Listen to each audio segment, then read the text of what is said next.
Hello students, my name is Michael Ngo. I'm one of the counselors here in ESL department.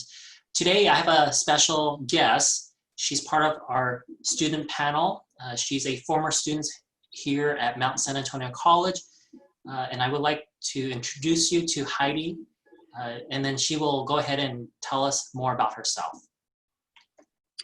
Hi, Michael. Hello, everyone. My name is Heidi Alcala.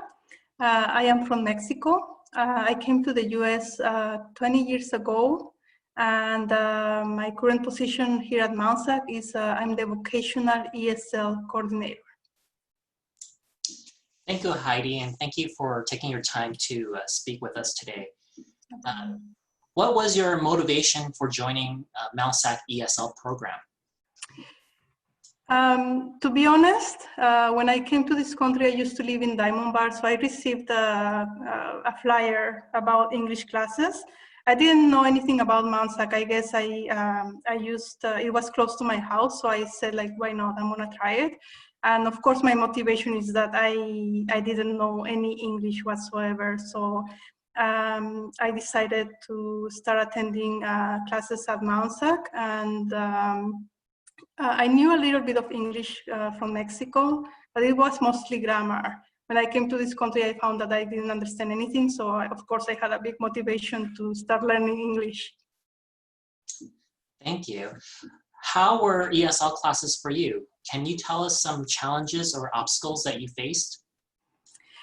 Yes, so I think this relates to a lot of students. When I went to take the placement test, I was placed in level 5.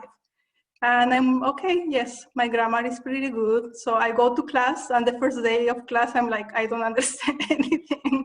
The teacher didn't speak too fast or anything, but I was not used to listening to English. My grammar was good, my reading was good, but the first challenge that I encountered was to understand the teacher and to understand other people, so that my listening skills were not good.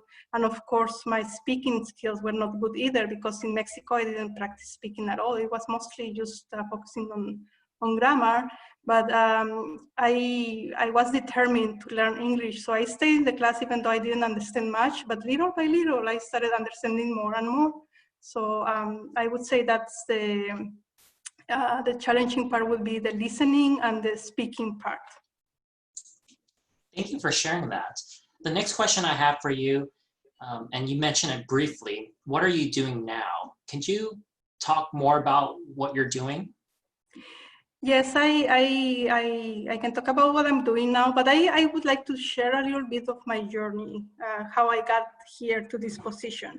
So as we mentioned before, 20 years ago, I started going to Mount San Antonio College to learn English. So I was an ESL student.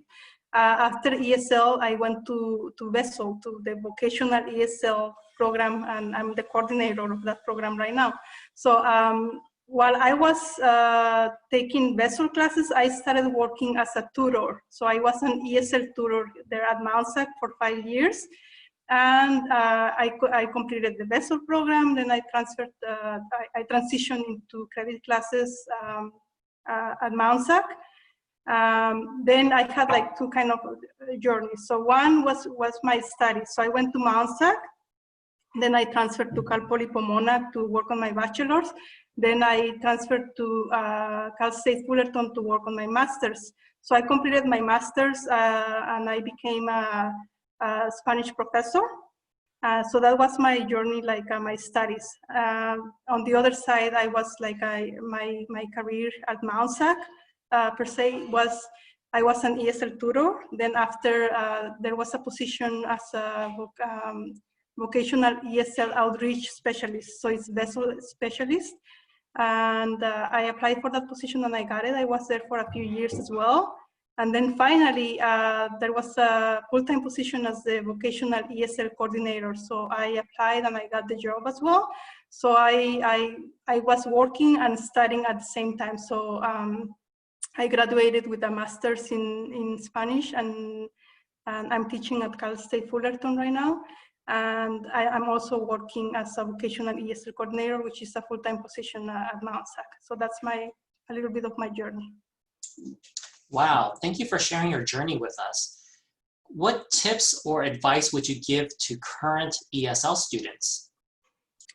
I think I have some advice for students. The first one would be don't be afraid to talk. Talk to everyone. That's something that it happens to a lot of us. We're afraid to speak. We're afraid to talk to people. And I don't know, it happens to me like when I go to the supermarket, people see me, oh, she speaks Spanish, or sometimes they think I speak Arabic, but they switch to my native language. Try to practice your English. So even if people switch to the language that they think you speak, stick to the language. Just continue speaking English because you want to practice. You want to talk to everyone.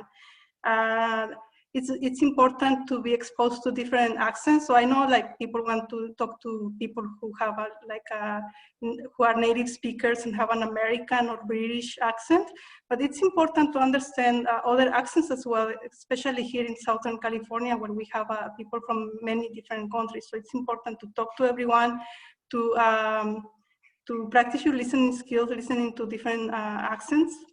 I would recommend that you read a lot, because reading is going to improve your vocabulary and your grammar. Nowadays, you can kind of like read and listen to a book at the same time, so that would improve your listening skills as well. And I would say that don't worry too much about your accent. It's hard to get rid of your accent, and it's part of who you are. So don't worry too much about getting rid of your accent, or like, oh, I have a very heavy accent.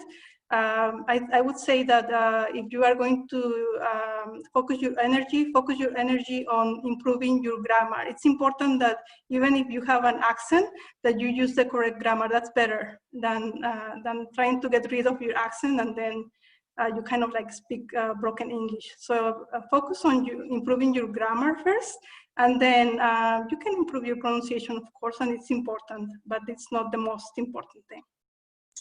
Those are great tips. Thank you so much. So for students, if you ever want to meet with Heidi, as she mentioned, she does work in the ESL department as a VESL coordinator. Heidi, thank you so much for your time, and hopefully we'll see you soon. Thank you, Michael.